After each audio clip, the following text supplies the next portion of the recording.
OK. Alors, re-bienvenue, mon nom est Popo Lebrun et je vous parle en direct d'Ottawa, Ontario, Canada. Et cette session s'appelle profitabilité et tout. Et dans le concept de profitabilité, ben, on voit, il y a deux mots, et c'est fait exprès, justement, le fait qu'on a le mot profit et on a le mot habilité. Donc, c'est un concept extraordinaire qui repose tout simplement sur le fait que nous avons été créés pour vivre une vie de profit. Donc, une vie de profit et au profit d'eux, OK? Et on a aussi été investi de toutes les habiletés nécessaires pour que justement celui qui avait dès le départ l'intention originelle d'installer en nous un mode de vie basé sur le profit, ok, ben s'est aussi assuré qu'il y ait en nous l'habilité nécessaire pour accomplir ce que nous sommes censés accomplir. Vous voyez. Alors en termes d'habilité, vous voyez, nous sommes tous différents. On peut tous faire des choses uniques. Vous pouvez faire, je veux dire, vous pouvez chacun d'entre vous faire des choses qu'il n'y a que vous qui pouvez faire, comme en fait il n'y a que vous qui pouvez faire. Vous voyez. Et c'est ça, et ça c'est pour tout le monde. Il y a personne qui en fait qui va échapper, on va dire, même pas question d'échapper, mais il y a personne qui va, on va dire, personne ne peut dire ok que ben voilà, certains ont été dotés et puis moi j'ai pas été doté. La dotation est pour tout le monde en fait, vous voyez. La dotation est pour tout le monde. Donc nous avons tous un domaine de prédilection, on a tous un domaine de dominance. Et le domaine de dominance que nous avons repose sur, on va dire, la mission dans laquelle chacun de nous avons été investis. Nous avons tous été investis d'une certaine mission. Vous voyez. Alors, comment savoir la mission dans laquelle on a été investi, on est sur Terre, mais que suis-je venu faire sur Terre, si on devait se poser la question. C'est pas un cours là-dessus aujourd'hui,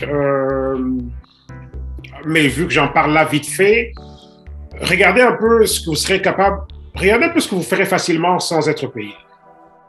Imaginez un peu, pensez à quelque chose que vous pourrez faire à longueur de journée et peu importe qu'on vous paye ou pas, vous le ferez. Pensez un peu à, on prend une tour de bureau, super grosse tour de bureau, et il y a le PDG au top de la tour du bureau, et il y a le préposé aux toilettes en bas qui nettoie, qui fait le ménage et qui nettoie les toilettes. Admettons qu'on dit, on donne $10 à tout le monde. Et le préposé en bas qui lave les toilettes et le PDG de la tour en haut, si tout le monde devait recevoir $10, qui garderait son emploi? Vous voyez? Et c'est une façon de déterminer, est-ce qu'on est vraiment où on est censé être? Est-ce qu'on prend juste un emploi parce qu'on veut payer les factures, parce qu'il s'agit de la pression économique, on est dans un système économique et on doit en fait, accomplir nos obligations économiques. Alors, est-ce que le boulot que l'on occupe, est-ce que l'occupation que l'on a, le poste, la position, on fait quelque chose dans un monde économique. Les gens, généralement, font quelque chose. Oui, c'est vrai qu'il y en a qui sont sur l'assistance sociale, mais grosso modo, la société prône l'occupation d'un poste économique. Le Christ lui-même, il a occupé un poste économique, il était charpentier. Donc, il n'a pas échappé à la règle en tant que tel. Quoique bon, il n'a pas échappé à la règle, vous voyez. Donc, on doit comprendre la notion de poste économique. C'est juste crucial. Et là, on occupe un poste économique, mais encore là, est-ce qu'on occupe un poste économique parce que on doit tout simplement remplir nos obligations économiques, on doit payer des factures et on doit tout simplement, généralement, on est une société de dette aussi. La dette n'est pas biblique en tant que telle, mais on est une société de dette comme telle, vous voyez. Et ce qui fait en sorte que quelqu'un donne l'argent à quelqu'un, donc quelque part, quelqu'un va au travail parce qu'il y a il y a de l'argent à payer à quelqu'un. On a des dettes, par exemple, il y a toutes sortes d'obligations, il y a des créanciers, des personnes qui vous offrent différents services, électricité, de l'eau, je veux dire l'eau, et toutes ces choses-là, le téléphone. Donc finalement, est-ce qu'on occupe juste un emploi parce qu'on a des obligations économiques, ou bien on occupe un emploi où on fait quelque chose qui est vraiment dans notre aréna personnel, vous voyez. Donc, juste pour revenir au concept, vous voyez, on parle ici de profitabilité. On a été créé pour vivre une vie de profit en tant que tel. Donc, le concepteur de notre existence, qui est le concepteur de notre existence, donc, nous a conçus dans un système, okay, dans un contexte, dans un concept profitabilité. Okay, le concept de vie est un concept de vie profitable. Okay? Donc, on est là pour exercer une existence, okay, de profit et au profit d'eux. Et alors, pourquoi est-ce qu'on a distingué de profit et au profit d'eux?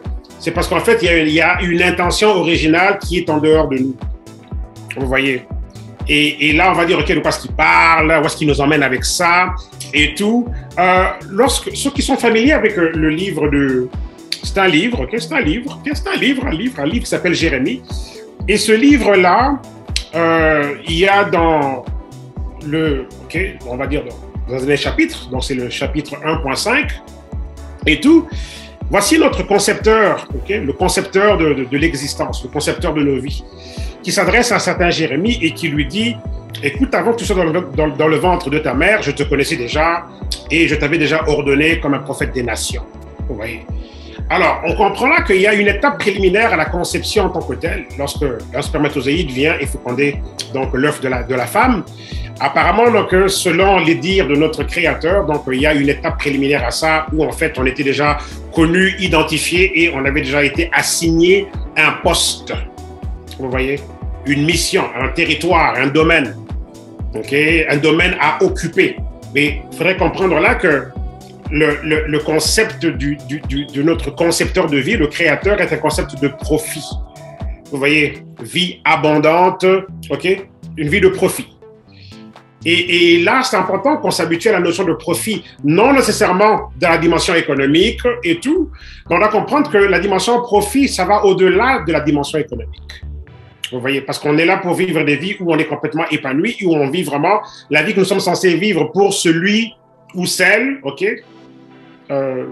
Celui ou celle, on va dire, pour celui ou celle, selon en fait sa mission personnelle. Vous voyez? OK? Donc, dans le mot profitabilité, on a profit et on a habilité. OK? Donc, nous sommes appelés, nous avons été donc appelés à une existence de profit. OK? Et on a été investis des habiletés nécessaires pour l'accomplissement du profit. Voulant dire que, pour ceux qui sont familiers avec le concept, OK, il faut d'abord avoir une vision pour que la provision s'établisse. Si on n'établit pas une vision pour notre vie, bon, on ne pourra pas avoir de provision. Vous voyez? OK? Dans la vision avant la provision. Parce que la provision, c'est en faveur de la vision. Provision. Proactif. OK? Donc, en ramenant ça à profitabilité, OK, c'est un jeu de mots, OK, mais qui nous amène un peu loin. Dans le sens que vie de profit, mais avec habilité pour accomplir le profit. Pour manifester le profit en tant que tel. Et c'est exactement comme ça que notre Créateur a établi les choses. OK? Donc, on est là pour exercer, pour développer une vie de profit et au profit de. OK? Où est-ce qu'il nous emmène? Au profit de, mais au profit de qui? De quoi est-ce qu'il parle? Et tout. Ben, au profit du concepteur. Vous voyez? Le concepteur a son concept d'existence et a son concept de ce qui juge, lui, être une vie de profit selon ses objectifs. Alors, nos existences individuelles et collectives, elles cadrent toutes dans un but. Vous voyez? Et il est important pour qu'on puisse organiser nos vies correctement, qu'on puisse se retourner vers le concepteur de nos vies. C'est la seule personne qui a vraiment la réponse à pourquoi est-ce qu'on est là. On n'est pas juste apparu là. Je veux dire, cette histoire de, bon, on veut faire croire qu'on est juste un monde libéral et voilà, on peut faire ce qu'on veut et tout. Il faut faire très attention à ça. On rentre dans un cadre, il y a un but à tout. Vous voyez? Il faut faire très attention parce qu'il y a beaucoup de philosophies très, très libérales et puis voilà, on fait ce qu'on veut, etc. On est nous-mêmes, il n'y a pas de Dieu, etc. Et on est capable, on est intelligent, on est humain, on a la science. OK? Je préfère me pencher vers le concept où, OK, on se retourne vers, OK, ben, il y a une raison d'être. Et il y a un concepteur, en fait, qui a mis à notre profit, OK, tout un système, vous voyez. Et le challenge pour chaque être humain, c'est de découvrir, OK, ben, c'est quoi, en fait? C'est quoi, moi? Pourquoi je suis là et qu'est-ce que je fais? Vous voyez? Alors, et voilà, donc, et la réponse à cette question-là, tant que on n'a pas vraiment saisi la réponse à cette question-là, tant qu'on n'a pas répondu à cette question-là avec brillance et tout, ben, les choix économiques sont affectés. Vous voyez, cette émission est une émission entrepreneuriale. On est ici pour développer l'esprit entrepreneurial, développer, on va dire, c'est le développement professionnel et personnel, ok, c'est pour ça qu'on est là. Okay? C'est une dimension entrepreneuriale ici. Mais pourquoi est-ce que la dimension entrepreneuriale est importante? Parce que dans la dimension entrepreneuriale, on a beaucoup plus de chances, ok, de commencer à œuvrer selon le plan, ok, avec lequel on a été investi. Vous voyez? La dimension entrepreneuriale, ok, elle est beaucoup plus proche de l'esprit de profitabilité que la dimension, on va dire, juste employé, qui peut occuper un emploi qui n'a rien à voir avec sa destinée, qui peut contribuer à son cheminement de vie, mais qui n'est pas, on va dire, nécessairement la chose que la personne est censée faire. Ok? On a tous ici un élément pour lequel on a été créé. On est tous là pour exercer ce que nous sommes. Vous voyez, l'oiseau vole, ok, et moi, je aussi fais quelque chose. Mais moi, ce que je fais, c'est différent de ce que vous faites. Mais chacun fait sa chose. Et cette chose-là, il n'y a pas de retraite pour cette chose-là. La seule retraite, c'est lorsque la personne quitte la Terre. Vous voyez? Le concept du travail, tel qu'on le connaît là, société économique, le travail, ok, le stress, le boulot, métro dodo, et là, ok, on pense à la retraite, etc., et la plage, et boire des cocktails. C'est un faux concept de retraite. Parce que justement, c'est un concept rattaché au fait que au départ, l'employé n'est pas content d'être au travail, donc oui, il rêve à la retraite, il rêve à être à la maison, il voit un peu toutes ces choses-là, et tout. Mais lorsqu'on œuvre dans ce dans quoi on est censé œuvrer, il n'y a pas de retraite. On peut se reposer, mais il n'y a pas de retraite, vous voyez. Parce que la chose pour laquelle on est né fait partie de ce que nous sommes, donc vivre et respirer, faire ce que l'on fait, c'est exactement, ok, c'est du genre, ok, c'est notre nature et c'est ce que l'on fait, vous voyez. Il n'y a pas de retraite à ça. À 82 ans, 85 ans, 87 ans, donnez-moi un micro, une caméra de télé et tout, et vous me verrez en train de parler à quelqu'un. Vous me verrez en train d'écrire des livres, vous voyez. Parce que justement, ça fait partie de mon plan de vie, vous voyez. Donc, profitabilité, c'est que, ok, nous sommes appelés à vivre des vies, des existences de profit et au profit d'eux. Vous voyez. Donc, voulant dire qu'on ne peut pas échouer, ok, parce qu'on vit une existence qui est censée être une existence de profit et au profit d'eux. Mais au profit de qui? Ok, pas de l'employeur. Ok, ça peut être oui, je veux dire indirectement non, mais pas de l'employeur. Vous voyez? Ok, au profit en fait de votre mission de vie, au profit de votre destinée. Mais cette destinée-là, c'est le rêve de qui? Pensons-y un peu. Votre destinée, c'est le rêve de qui? Oui, c'est facile. Okay? Si on peut mettre le doigt sur notre propre destinée, c'est comme, ok, voici ce que je suis appelé à faire. Ok, on le discerne et voilà, on voit nos talents, nos habiletés, puis c'est comme, ok, voilà, okay, voici ma vocation, puis je le fais. Mais prenez une minute aujourd'hui pour penser différemment. Ok, cette destinée, mais c'est le rêve de qui? Est-ce le vôtre ou c'est le rêve du concepteur? C'est le rêve de celui qui a mis ses habiletés en vous et ses goûts et des choses pour lesquelles vous êtes attiré. N'est-ce pas le rêve du concepteur? Pensons-y un peu. Okay? Est-ce vraiment notre rêve? Oui, c'est notre rêve, mais c'est comme si okay, voilà, c'est ma destinée, mais en même temps, mais cette destinée-là, c'est le rêve de quelqu'un. Vous voyez? C'est le rêve de celui qui a mis cette destinée en nous. Et là, je reviens encore au fameux livre de Jérémie et tout, et dans le 1.5, okay, c'est une conversation extraordinaire où le créateur dit à sa création, écoute, avant même que tu sois dans le ventre de ta maman, je te connaissais, je t'avais conçu et établi déjà pour faire ça et ça et ça. Wow!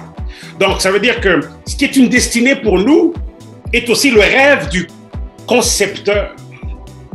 Donc, si c'est le rêve du concepteur, n'aurait-il pas mis en chacun de nous tout ce qu'il faut pour qu'on y arrive? Sinon, ce serait dommage pour lui de rêver et de ne jamais voir ses rêves se réaliser. Vous voyez? Mais encore là, on a un être humain de libre arbitre.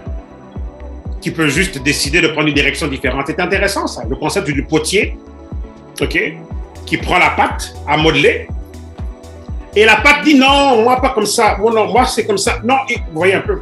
Mais si vous avez de l'argile en main et vous êtes en train de faire une belle tasse, un beau vase, l'argile n'est pas en train de vous parler, mais l'être humain est une argile qui parle. Alors dire que la puissance du libre arbitre humain est juste dévastatrice. Vous voyez. Au point où même le concepteur lui-même, il met son rêve, il met ses éléments en nous, mais l'être humain peut décider différemment. Vous voyez. Donc le développement personnel, et pourquoi ce qu'on est ici, ça devient crucial. Parce que justement, si on ne reçoit pas des enseignements spécifiques, spécialisés, qui parlent un langage différent, qui ouvrent les yeux dans des dimensions d'existence différentes pour qu'on voit les choses en relief, qu'on voit les choses en perspective et tout, si on n'a pas ce genre d'enseignement-là, ben, il n'y a pas de forte chance que quelqu'un va réellement mettre le doigt sur pourquoi je suis là et qu'est-ce que je suis censé faire. Vous voyez? Oui. Pour clôturer ce petit volet, OK, le concepteur de notre existence, OK, il y a une autre référence où il est en train de nous dire que je connais les plans que j'ai pour toi, les pensées que j'ai pour toi. Ce sont des pensées de bien, il nous dit, et non de mal, pour vous donner de l'avenir, de l'espérance. Vous voyez? Donc, on voit là que avenir et espérance pour nous, OK, sont connectés aux pensées de bien et non de mal, mais qui viennent de qui? Du concepteur. Donc, notre destinée est aussi le rêve du concepteur. Il se réjouit de comment il a conçu notre existence. Et si quelqu'un peut se mettre d'accord avec lui, ben voilà. Alors là, on commence à vivre la vie idéale. Si on peut juste être d'accord. Mais l'être humain a d'autres opinions. L'être humain a tendance souvent à ne pas être d'accord avec son concepteur. C'est très complexe, notre existence, vous voyez. Donc, des décisions comme celle-ci sont importantes. Okay? Qu'on puisse avoir des émissions comme celle-ci où on est challengé, on est mis au défi de penser un peu différemment, vous voyez. Parce que réussir sur la place des affaires, c'est pas juste une question d'argent. C'est pas juste une question d'argent. Parce que si c'était juste une question d'argent, ben, tout le monde aurait déjà fait $1 million. Ouais. C'est pas juste une question d'argent en tant que tel. Il y a beaucoup plus que ça. L'argent fait partie du processus parce que dans un monde économique où, en fait, on a besoin de ce moyen d'échange pour accomplir nos objectifs, donc l'argent est un serviteur indispensable. Je dis bien, serviteur indispensable. Vous voyez. Alors, si, je veux dire, cette conversation-là du moment, si, je veux dire, on peut en tirer quelque chose, ben, ce serait d'en ressortir avec un sentiment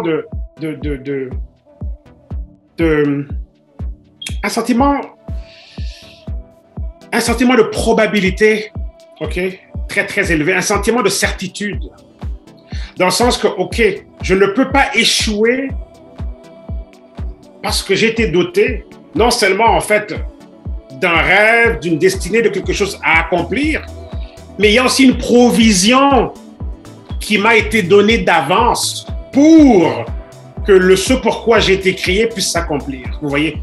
Et personne n'échappe, personne n'est exclu. On a tous en nous et la provision et le rêve, et la provision et la vision.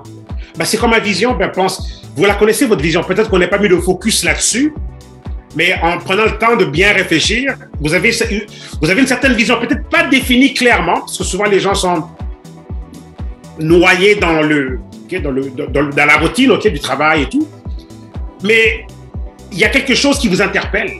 Peut-être qu'on n'a pas encore trouvé comment l'exprimer, mais il y a toujours quelque chose qui nous interpelle. Alors, une émission comme celle-ci est là pour qu'on puisse se rendre compte que cette chose qui nous interpelle, ben, laissons-la s'exprimer. OK? Ne l'étouffons pas. Il ne s'agit pas de ce que les voisins vont dire, ou la famille, les cousins, les oncles, les beaux-frères. Ils ont eux aussi leur vision. Ne laissez pas des personnes externes questionner la vôtre. Ils ne pourront pas comprendre votre vision. Ce n'est pas eux qui vous l'ont donnée. Alors, à qui est-ce que je devrais poser des questions? Ben, au concepteur. Vous voyez? Au concepteur. Alors, qu'est-ce que ça a à voir avec l'entrepreneuriat? Tout. Ça a tout à voir. Vous voyez? On ne peut pas dissocier C'est ensemble. C'est ensemble. Ou on a été créé par celui dont je parle, ou on est juste là comme ça au hasard. Mais ce n'est pas le cas. Donc on ne peut pas dissocier, vous voyez. Il y a une façon de faire des références à notre concepteur, notre créateur, même si on parle d'entrepreneuriat. Il ne s'agit pas de se retrouver juste les dimanches entre 8h et midi, quelque part. Vous voyez. On ne peut pas dissocier ça. On ne peut pas le dissocier. Notre réussite économique est rattachée au concepteur de notre existence. Vous voyez. Se comprendre soi-même est rattaché au concepteur de notre existence. Se comprendre soi-même. Pourquoi suis-je comme ça? Pourquoi est-ce que j'aime ça et pas ça? Tout est rattaché. Vous voyez. Donc, profitabilité, c'est ça. Existence de profit et au profit de. On ne peut pas échouer quand on comprend ça. Vous voyez. On ne peut pas échouer. Pourquoi? Parce qu'on n'a pas un concepteur injuste dans le sens que on nous donne un rêve de vivre une vie de profit et on ne nous a donné aucune dotation pour y arriver. Non, ce n'est pas le cas. Ce n'est pas le cas. Donc, on devrait déjà tous se réjouir. Vous voyez, les gens vont acheter les billets de loterie, ils pensent que, okay, voilà, on va gagner à la loterie. Okay? Mais il y a plus que la loterie en nous. On a été investi des choses extraordinaires et en plus avec les habilités pour y arriver, les outils, les idées, les talents nécessaires pour que l'objectif de profit qui est investi en nous n'échoue pas. Mais encore là, on a encore un rôle à jouer là-dedans parce qu'il s'agit de notre décision.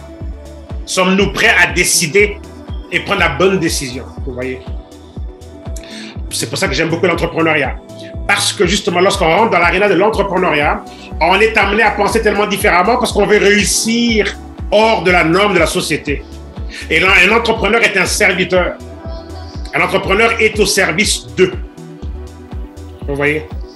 Un entrepreneur résout des problèmes par rapport à l'aréna dans laquelle il a été planté. On est tous plantés quelque part.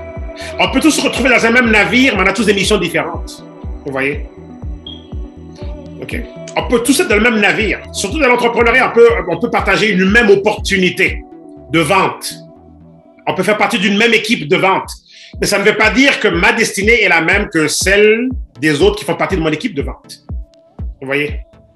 On peut être différentes personnes dans une équipe de vente, on peut être en milliers de personnes, mais on partage le même navire, mais on a tous des destinées respectives et spécifiques et différentes. Vous voyez? Et l'entrepreneuriat est un extraordinaire terrain qui stimule, qui développe le sens de la destinée. Au travail, c'est très, très étouffé, ça. Et quand on veut l'exprimer, on se fait étouffer davantage, on se fait écraser. Mais l'entrepreneuriat est un extraordinaire environnement qui stimule le sens de la destinée. Et tant qu'on n'a pas compris le sens de la destinée, on ne pourra pas savoir combien d'argent on doit gagner par année. Parce que 100 millions pour quelqu'un, c'est peut-être rien pour quelqu'un qui a besoin de 10 milliards pour que sa destinée s'accomplisse. Et notre créateur a investi dans cette personne-là tout ce qu'il faut pour que le 10 milliards soit produit. Vous voyez? Il n'y a pas d'erreur, il n'y a pas de contexte d'injustice. Alors, si on n'a pas de notion de destinée personnelle, comment savoir combien d'argent on veut gagner par année? Je peux dire 100 000 et quelqu'un d'autre va dire « Waouh !» Mais 100 000, c'est des cacahuètes pour quelqu'un d'autre. Parce qu'il s'agit de destinée. Vous voyez? Et l'entrepreneuriat nous donne maintenant l'opportunité, c'est comme un canevas. Et donc voilà, on a le pinceau. Et voilà, ok? Mais encore là, qu'est-ce qu'on met sur le tableau? Qu'est-ce qu'on va peindre comme portrait? Vous voyez? Donc, une émission comme celle-ci, cette forme d'éducation est cruciale. Parce que si on n'a pas mis le doigt là-dessus, on ne peut pas savoir combien d'argent on doit générer. Si on n'a pas une vision pour notre famille, pour où on emmène notre famille, notre foyer, si on est un homme, par exemple, où est-ce que j'emmène ma femme et mes enfants? Où est-ce que je les emmène? Ça représente quoi financièrement, la vision que j'ai pour ma famille? Si vous êtes une maman ici, une dame, vous avez des enfants, vous avez un mari, ben, voilà l'opportunité d'y penser un peu. Quelle est la vision pour votre foyer? Maintenant, par rapport à la vision de votre foyer, ça se convertit comment financièrement? Ne vous basez pas sur le salaire du moment si vous êtes employé. OK? Basez-vous sur, OK, et avons-nous une vision? Si on n'en a pas, on peut en développer une. C'est pas compliqué d'en développer. On pourra avoir une session complète où je pourrais vous aider à développer une vision. Je ne connais pas votre vision, mais je peux vous donner les éléments pour développer votre vision personnelle. Et c'est cette vision-là qui détermine, OK, la valeur économique, la valeur financière. Qu'est-ce que dois-je aller chercher en fonction de la vision? Vous voyez? Parce qu'on ne peut pas avoir de vision sans provision. Mais la vision vient avant la provision. Et si on établit la vision, en ce moment-là, ben, on sait alors, OK, ben, quoi faire en termes de provision. Vous voyez? Donc, l'entrepreneuriat est un extraordinaire terrain d'exercice, de pratique. On se pratique. Vous voyez? On pratique. Parce que quand on rentre, OK, dans nos matchs de vie, dans le match de la vie, dans nos matchs de nos destinées, et tout, ça ne sera pas plus différent de ce que l'on fait déjà dans l'entrepreneuriat. Vous voyez? Donc, prenez ceci comme une extraordinaire opportunité de se forger, de se développer. Et peut-être que certains d'entre vous, vous êtes déjà exactement où vous êtes censé être. D'autres, peut-être pas nécessairement, mais vous allez quand même recevoir quelque chose qui est universellement indispensable. Je répète encore, universellement indispensable pour réussir en termes de destinée. Parce que le succès a une formule universelle. Okay? Donc l'entrepreneuriat est un extraordinaire terrain pour ça. Pourquoi? Parce que lorsqu'on prend une semence, qu'on la plante, l'environnement de la terre fait pousser ce qu'il y a dans la semence, avec la pluie, le soleil et tout. L'entrepreneuriat est un environnement qui fait pousser la semence que nous sommes. Elle stimule ce qu'on a en nous. Vous voyez? Parce que ce que l'on a en nous tend plus vers de l'entrepreneuriat. On a tous été créés entrepreneurs, mais dans nos domaines respectifs. Pas besoin d'avoir peur du mot, non? On est tous entrepreneurs, mais par rapport aux domaines respectifs, okay, dans lesquels ou pour lesquels on a été appelé à occuper un domaine. Et le domaine qu'on va occuper, c'est ça notre leadership. Vous voyez? Ce sera un leadership incontestable dans ce domaine-là. Donc, il n'y a pas de compétition, il n'y a pas de bon, voilà, on se tiraille et puis jalousie. Non, pas besoin. On a tous en nous exactement ce dont on a besoin. Mais encore là, la difficulté est qu'il n'est pas évident pour qu'on identifie c'est quoi cette chose. Parce que ces enseignements-là ne courent pas les rues en tant que tels. On veut votre carte de crédit, on veut vous vendre 1 million de choses, mais est-ce qu'on prend le temps d'expliquer vraiment aux gens ça, ce que je dis ici?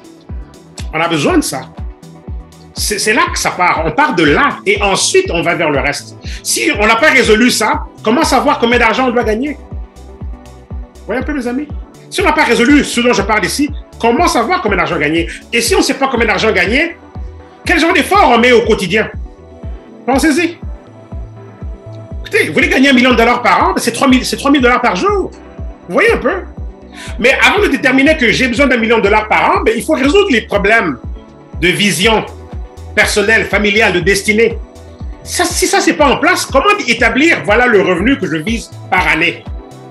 Et alors, si on dit que c'est $1 million par an, ben, on a besoin de générer 3 000 $ par jour. Vous voyez? On part de l'objectif final et on revient en arrière et on établit ce que l'on doit faire quotidiennement. Et maintenant, c'est quoi maintenant qu'on doit faire comme effort pour générer 3 000 $ par jour dans ce que l'on fait aujourd'hui? Est-ce que votre employeur aujourd'hui peut vous payer 3 000 $ par jour? Dans la plupart des cas, ce sera non. OK. Si je me lance dans l'entrepreneuriat, que puis-je faire, OK, qui peut me générer 3 000 $ par jour? Alors là, on commence à explorer les opportunités. On regarde cette opportunité ou celle-là, produit, service, concept, qu'est-ce que je vends, comment ça marche, qu'est-ce que je gagne. Admettons, je n'ai pas mon produit personnel, parce que si je suis écrivain et que voilà, je sais que je peux produire un livre, que je peux vendre une certaine quantité, OK, très bien. OK? Je suis un inventeur, j'ai un concept de produit qui peut révolutionner et tout. Et admettons que je n'ai pas un concept de produit en tant que tel, mais je peux m'associer à des concepts révolutionnaires et aller chercher un pourcentage en étant intermédiaire. Vous voyez? Mais dans tous les cas, c'est qu'on regarde et on se dit, OK, ça prend quoi avec ce genre d'activité ici pour générer 3 000 $ par jour? Parce que moi, mon objectif, c'est 1 million à la fin de l'année. Donc, il faut que tous les jours, je génère 3 000 $. Alors, combien je dois vendre par jour pour que mon revenu ou mon profit, mon pourcentage, mes bénéfices soient de 3 000 $ par jour? Vous voyez? Alors là, maintenant, on décortique ça dans les activités quotidiennes. On décortique ça dans les activités quotidiennes, tout simplement. OK? Combien de clients il faut que je voie par jour? Si j'ai un magasin, combien doivent rentrer dans mon magasin tous les jours? Si je fais de la vente en ligne, et que je mets des publications sur Instagram, Facebook, YouTube, OK, ça prendrait quoi pour avoir un trafic de clients qui viendraient acheter ce que je vends comme produit ou service, qui, à la fin de la journée, pourraient me donner 3 000 $ par jour? Combien de clients auront besoin de voir ce que je fais pour avoir une assez bonne quantité, okay? un nombre conséquent, okay, d'acheteurs pour qu'à la fin de la journée, j'ai pu comptabiliser mon 3 000 $ pour la journée. Vous voyez? Donc, mais avant d'en arriver là et de décortiquer et de déterminer, OK, c'est quoi mes activités, qu'est-ce que je fais, etc., il faut d'abord revenir à la case départ. Et ça, c'est ce dont je parlais tout à l'heure. Vous voyez? Et c'est ça, profitabilité. Voilà pourquoi on est là. Okay? C'est ça le but de cette émission qui a démarré. On est notre 3e émission aujourd'hui. Okay? Et toute cette année, on va justement survoler ce concept, ce continuum extraordinaire de la profitabilité. Profitabilité. Okay? N'oublions pas qu'on a profit et habilité. Okay? Notre destinée, c'est la vie de profit. Bonne nouvelle pour nous, on a été investi des habilités pour le réaliser. Au profit, okay, de notre destinée, mais qui est aussi le rêve du concepteur. Vous voyez? Okay. Fantastique, ça. Okay. Voilà. Donc, on est là pour vivre une vie de profit et au profit de. OK? Donc, voilà. Et ça, c'est une très bonne nouvelle, ça. Waouh! Parce qu'il y a, vous voyez, on est là pour vivre une vie de profit et au profit d'eux. Voulant dire que nous ne sommes pas les seuls à vouloir accomplir ce qu'on veut accomplir. Il y a quelqu'un d'autre, avant même que nous, on soit conscients de notre destinée, il y avait déjà quelqu'un d'autre, lui, qui se réjouissait et qui est aussi investi de la même volonté, et même une volonté beaucoup plus grande que la nôtre pour réussir. Et juste quand on a compris ça, on ne peut pas échouer. Vous voyez? On ne peut pas échouer quand on a compris ça. C'est juste extraordinaire. OK? J'avais un petit quelque chose comme la semaine dernière, de quoi nous faire réfléchir un tout petit peu. Alors, voici ce que je vais vous lire là. OK? Juste question de réflexion. Ouvrir un peu nos horizons. Car la sagesse est une défense comme l'argent est une défense. Mais l'excellence de la connaissance est que la sagesse protège et préserve la vie de celui qui la possède. Okay, je vais lire, j'ai pris 3 versions différentes. La sagesse, ça c'est une autre version que je vous lis là. La sagesse et l'argent peuvent vous protéger. Mais les connaissances acquises grâce à la sagesse sont encore meilleures. Elles peuvent vous sauver la vie. Et une autre version qui dit, car la protection de la sagesse est comme la protection de l'argent. Et l'avantage de la connaissance est que la sagesse conserve la vie de celui qui la possède. OK? Bon, de quoi est-ce qu'on parle ici? C'est juste un petit clin d'œil sur... parce que ce dont on parle ici est connecté à l'argent en finance. Méditez un peu là-dessus. L'argent est une défense. Juste pensez-y un peu. L'argent est une défense. L'argent est une défense. Et on se demande d'où ça vient. C'est un livre qui s'appelle Ecclésiaste. Okay. C'est là qu'on retrouve ça. Okay. Ecclésiaste 7:12. Donc, car la sagesse est une défense comme l'argent est une défense. Okay. Alors, société économique, l'argent est une défense, mais la sagesse est une défense aussi. Faire les bons choix, voir d'avance, prévoir, ne pas se retrouver, 20 ans plus tard et on n'a pas pu sauver assez d'argent. On n'a pas pensé à, qu'est-ce qui va se passer lorsque je ne serai plus en âge d'être engagé comme employé? Qu'est-ce qui va se passer? Qui va s'occuper de moi? Le gouvernement? Mes enfants? Est-ce que j'ai un revenu résiduel? Résiduel voulant dire qui se régénère tout seul. Passif voulant dire que je ne dois pas travailler activement pour générer ce revenu-là. Ai-je un revenu passif, résiduel, récurrent, répétitif qui pourra s'occuper de moi et ma famille, mes enfants, ma descendance? 20 ans plus tard. quel sera notre statut financier dans 20 ans, dans 30 ans. Vous voyez un peu? Donc, on nous fait comprendre ici que la sagesse est une défense comme l'argent est une défense. Alors, méditons un peu sur le côté, l'argent est une défense. Mais si l'argent est une défense et tout, ben, qu'est-ce qu'on fait ici? Vous voyez? Est-ce qu'on a compris ça, que l'argent est une défense? Vous voyez? Ça va très très loin, ça. Alors, on défend quoi? Si on regarde l'angle de l'argent est une défense. Okay? On peut penser à oui, on peut se défendre, etc. Parce qu'on a les moyens, on peut s'acheter ceci, cela. Ça va là-dedans aussi. Mais regardons juste la dimension de la société économique dans laquelle on est et tout. Ben, on peut voir les nombreuses implications autour de ce concept que l'argent est une défense. Vous voyez? Elle défend notre raison d'être. Elle défend l'intégrité de notre foyer, de notre mariage, notre famille, nos enfants. Elle défend, OK, les motifs pour notre existence. Elle défend notre vision. Elle défend notre mission. Vous allez voir que souvent, on veut faire tellement de choses, mais on se rend compte qu'il n'y a peut-être pas assez d'argent pour le faire. Mais lorsque les finances sont en place, ben, l'argent est une défense. L'argent va défendre la vision que l'on a. L'argent va défendre, OK, notre objectif de vie. L'argent va défendre et tout notre destinée. Oui. L'argent va défendre notre raison d'être. Elle va défendre qui nous sommes, notre intégrité, toutes ces choses-là. Vous voyez? OK?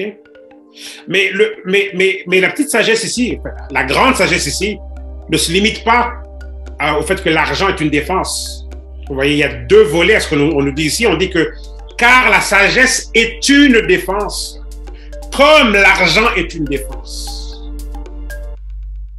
Donc la sagesse est une défense. Ça veut dire que, OK, planifier, prévoir, comprendre certaines choses d'avance, s'éduquer, s'informer, se discipliner, OK, et surtout s'y prendre d'avance, avoir un plan de match décortiqué dans les activités quotidiennes, sachant qu'est-ce qu'on fait et vers où on va. OK. Sagesse dans, OK, comment est-ce qu'on s'alimente? Si on veut avoir un corps fort à 85, à 95, à 115 ans, à 125 ans, ça prend quoi comme nutrition aujourd'hui? Ça prend quoi comme mode de vie? Ça prend quoi comme... vous voyez un peu? OK? Est-ce que je fais les choses correctement? Alors, ça demandera une sagesse dans ce domaine-là. Vous voyez? Parce que la sagesse nous permet de réussir. La sagesse est en fait synonyme de stratégie idéale pour obtenir et atteindre l'objectif qu'on vise. Vous voyez? La sagesse est quasiment synonyme de stratégie idéale. Quasiment synonyme de stratégie idéale pour ne pas échouer dans l'objectif dans lequel on se lance. La sagesse pour un mariage, donc, est quasiment synonyme à l'objectif ou la stratégie idéale. Stratégie idéale pour ne pas divorcer et avoir un mariage heureux, épanoui. On n'est pas fatigué là, OK, de se voir. OK, quarantaine. OK, le monde se retrouve fermé en quarantaine, en confinement. Oh là là, la vie s'améliore davantage. Vous voyez? Ça n'a pas toujours été le cas. Vous avez certainement déjà entendu ici ou là, juste dans les nouvelles en général, et tout dans les différentes communautés, qu'il y a eu énormément de divorces, par exemple, juste pendant les fermetures du monde, là, dans les 2 dernières années. OK? C'est pas un cours sur le mariage ici, mais je parle ici de sagesse. Vous voyez? Donc, la sagesse, c'est quasiment comme c'est quasiment synonyme à la stratégie idéale pour accomplir le but. Vous voyez? Alors, la sagesse dans les finances, c'est pareil. OK? Donc, la stratégie idéale, OK, devient une défense. Donc, la sagesse est une défense. Vous voyez? La sagesse pour notre santé devient une défense pour notre santé. Une défense pour la longévité. Vous voyez? Et pour amener ça à l'entrepreneuriat, ben, on a besoin de la sagesse, OK, pour générer justement la stratégie idéale pour développer le genre de revenu qui lui aussi est une défense. pas si vous voyez le côté extraordinaire de la chose. OK? Et pour finir avec cet extraordinaire passage, okay, ça dit, mais l'excellence de la connaissance est que la sagesse protège et préserve la vie de celui qui la possède. Okay. Donc la sagesse protège et préserve la vie de celui qui la possède. Donc posséder la sagesse nous protège, nous préserve. Vous voyez. Alors si on veut préserver l'intégrité de notre famille, de la vision de notre foyer, de où est-ce que j'emmène mes enfants, ma femme, etc., ou vice-versa, la femme par rapport à son mari, juste le foyer en général, okay?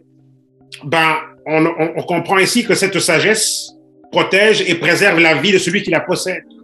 Donc, il est crucial qu'on possède un niveau de sagesse.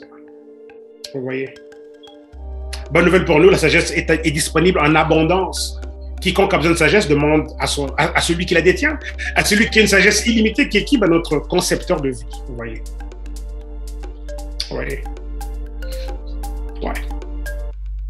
Et c'est sûr que oui, on peut développer différentes formes de sagesse avec connaissance, avec expérience et tout. Mais la sagesse va au-delà de l'expérience.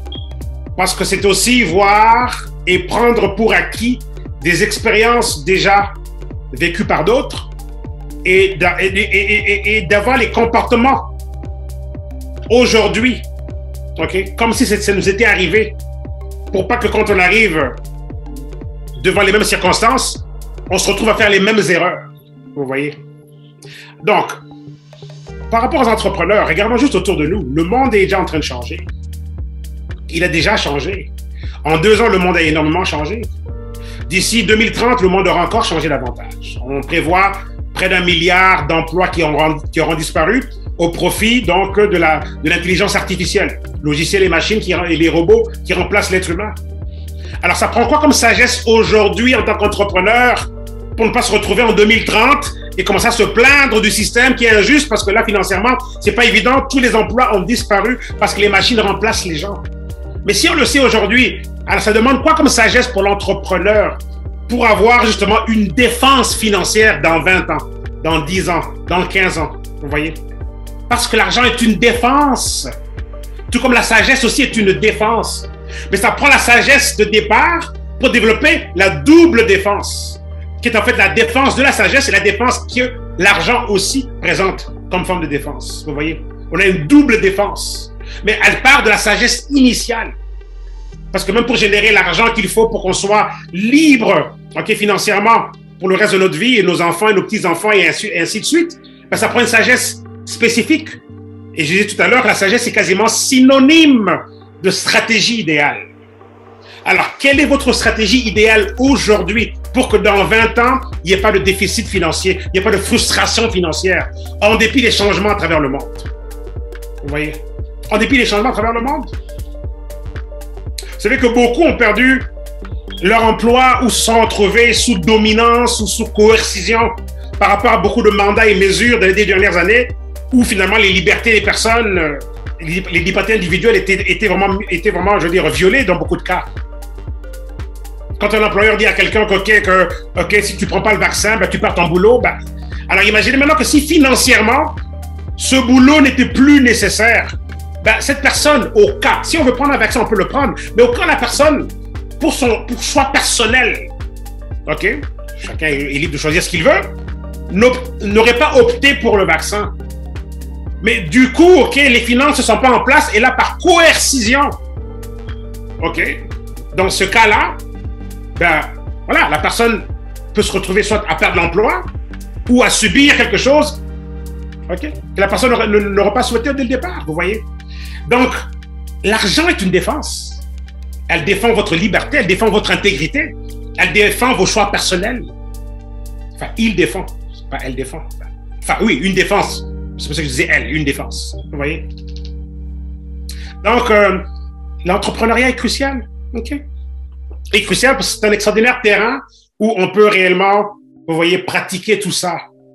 OK? Et aller acquérir ces choses-là, acquérir cette dimension de la sagesse. Vous voyez? Ouais. C'est ça qu'on enseigne ici. C'est pour ça qu'on est là. C'est pour ça que lorsqu'on s'embarque dans quelque chose, chers amis, c'est juste trop facile parce que c'est le facteur humain On est excité pour 3 mois. 3 mois plus tard, vous voyez.